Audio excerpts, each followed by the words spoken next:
Drive into Danger by Rosemary Border. Read by Charles Collingwood.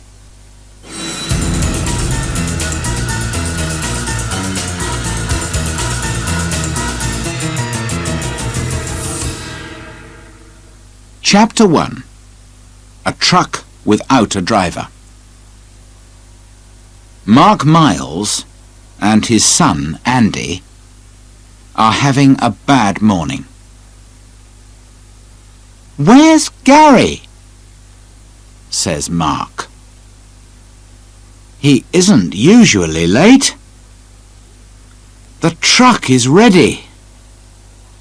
Everybody's waiting." Then Gary Slater comes to the office. He is ill. "I've got a bad arm, Mr. Miles," says Gary. "I'm very sorry, but I can't drive today." Just then, Kim Parker arrives. She is a student. Her father is one of Mark's drivers. She is working in Mark's office in her holiday. "Good morning, Mr. Miles," says Kim. "What can I do first?" "Can you drive a truck?" says Mark with a little laugh. "I've got tables in Faversham and wine in Lyon, and no driver." "Yes, I can drive a truck," says Kim. "I've got a license." "Wonderful," says Mark. He is looking happier. "Have you got a passport?" "Of course. It's at home." Suddenly, Mark is much happier. "Okay. Can you take a truck to France?"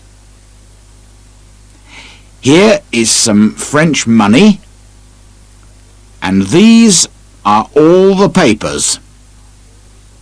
Read them carefully." "Can I go too, Dad?" asks Andy. "I can't drive a truck, but I can drive a car and read a map. And I can speak French. Perhaps I can help Kim." "And you want to go to France? I know." "Okay, you two. Run home and get your passports, your overnight bags, and some sandwiches. There are sleeping bags in the truck, and a mobile phone too. When you come back, go and look at the map with Gary. He drives to France every week. He can tell you about it."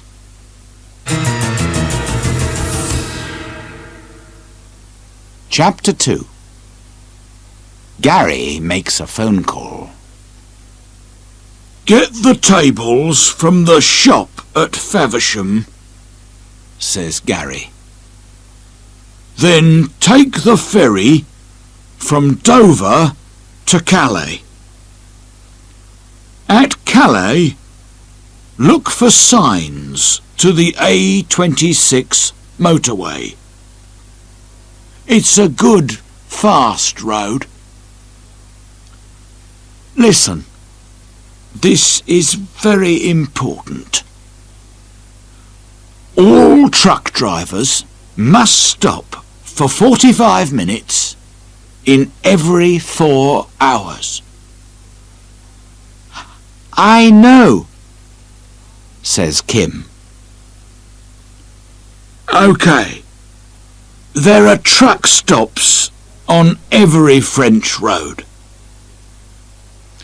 At about 1 o'clock, you need to stop for 15 minutes at this truck stop here. He puts an X on the map. Don't stay in the truck. Get out, walk about and get some coffee. You don't want to go to sleep when you are driving. At about 4 o'clock, you must stop again here, near Dijon. Again, Gary puts an X on the map. The cafe at the truck stop makes wonderful coffee. Good luck and drive carefully, says Gary. Andy and Kim get into the truck and drive away. And Gary makes an important phone call. Hello, Gary here. I can't drive today, but tell Paul it's OK. The truck stop near Reims at 1 and Dijon at 4. Look for a girl with brown hair and a boy in a yellow shirt.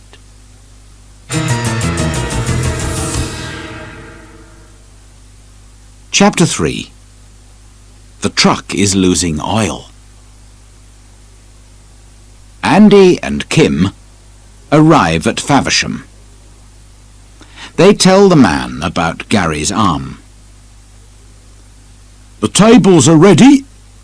My men can put them in the truck. We can sit in my office and wait. Would you like some coffee? The man says. They leave the truck and go into the office. Kim and Andy drive to Dover and take the ferry to Calais. They drive off the ferry and out of Calais. They find the motorway and a big stop sign. We need a ticket, says Andy. He puts his hand out of the window to take the ticket. But he is too far away and the ticket goes under the truck. Andy jumps down and goes to get it. OK, I've got it now, Andy calls to Kim. But the truck is losing oil. Not much, but we must do something about it soon. OK, says Kim. I can do that at the truck stop. Come on, let's go. They arrive at the truck stop near Reims at about 1 o'clock. Kim gets under the truck. You're right, she tells Andy. The truck is losing oil, but it isn't very bad. Then suddenly she calls to Andy. Come and have a look at this.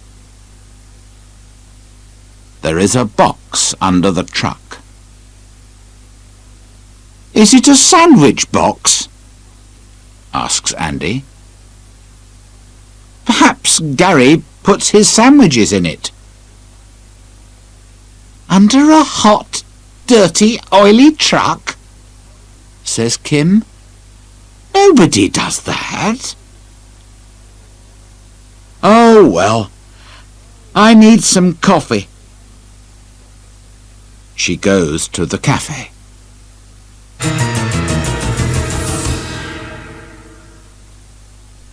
End of side 1.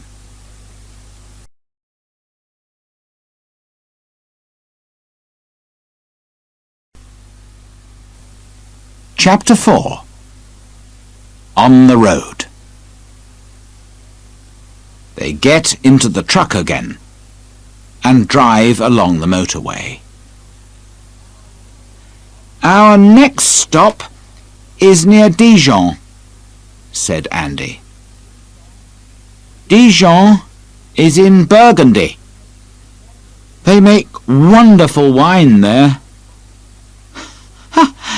I don't want any wine, laughs Kim, but I do want some coffee. They arrive at the truck stop just before 4 and sit down in the cafe. Suddenly, Andy says, "Someone's looking under the truck."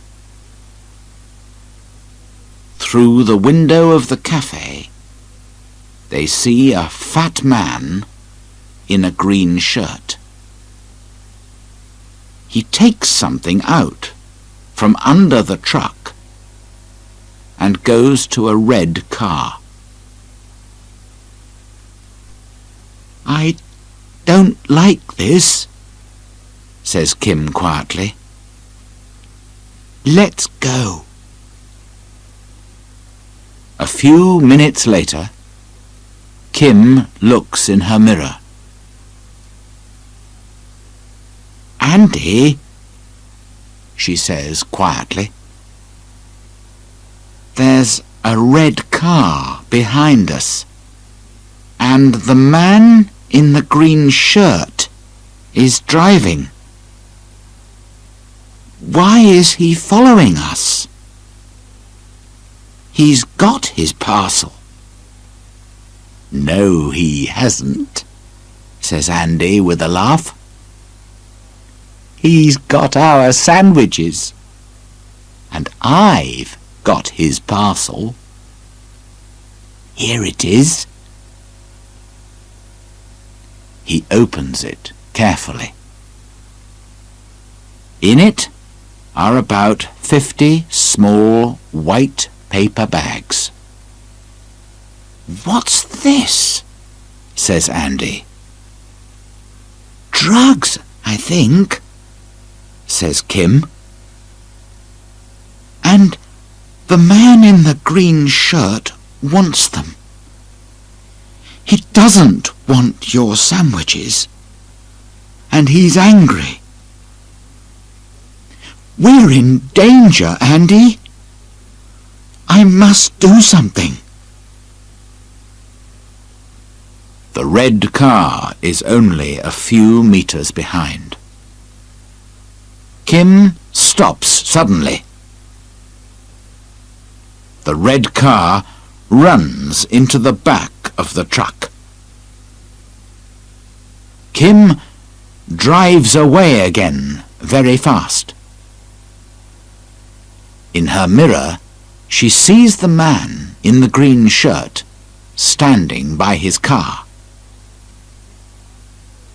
"He can't follow us now," Andy says with a smile. But the man is very angry and quickly takes out a small black mobile phone.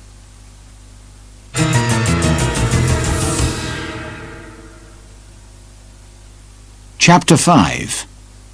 The Rubbish Dump. "We must leave the motorway," says Kim. They take a quiet country road through small villages. Suddenly, Andy sees a big sign on their left. "Go in there," he says.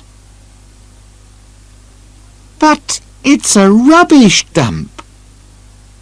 Why do you want to go there?" says Kim. But she drives through the entrance. Andy opens his window and throws the parcel of drugs into the nearest skip. "We must phone for help," says Andy. But just then, two men arrive in a white car.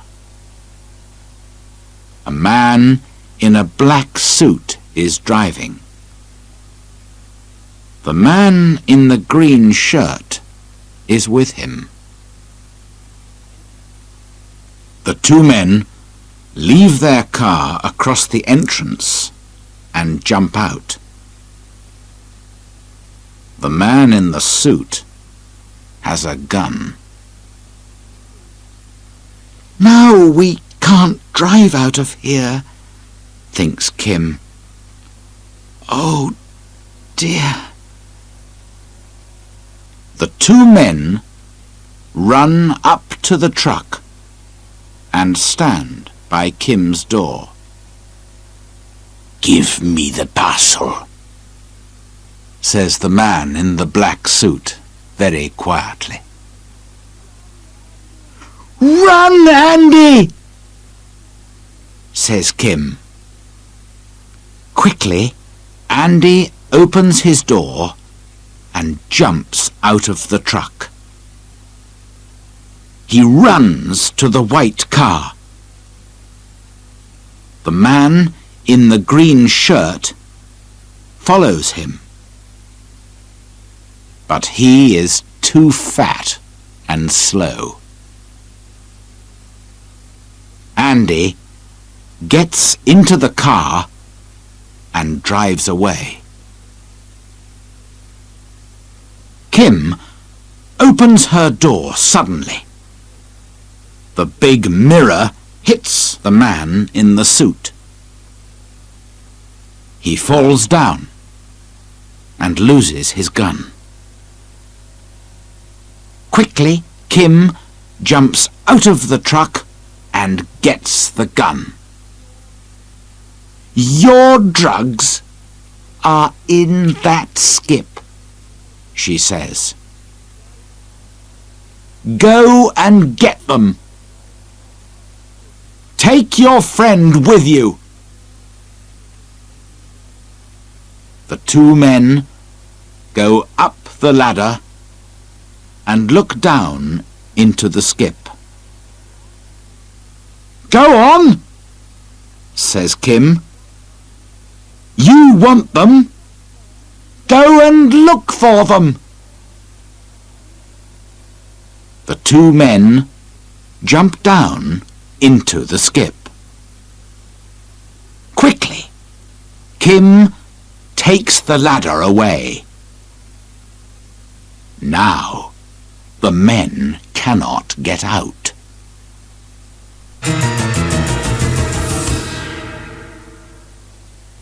Chapter 6. The police are coming. Carefully, Kim puts the gun in her overnight bag. Then she goes to the truck and telephones the police. A French policeman answers. "Hello? Do you speak English?" she asks the policeman on the phone. But Kim does not speak French, and the French policeman does not understand English. "Where's Andy, thinks Kim. He speaks French. Just then, a white car comes through the entrance to the rubbish dump. It stops, and Andy jumps out. He runs up to Kim. "It's okay, Kim," he says. "The police are coming." A few minutes later, a French police car arrives. 4 policemen jump out. Kim gives them the gun. "Where are the drugs?" asks one of the policemen. "And where are the men?" "In that skip," says Andy with a laugh. The policemen get the ladder. Later that evening, Andy and Kim drive to Lyon with the tables. They have coffee and long French sandwiches in a cafe. Then they go to the wine shop. They arrive very late. A fat little man is waiting for them. He looks angry. "Why are you late?" asks the man. "Well," begins Kim. "It's a long story," says Andy, tiredly.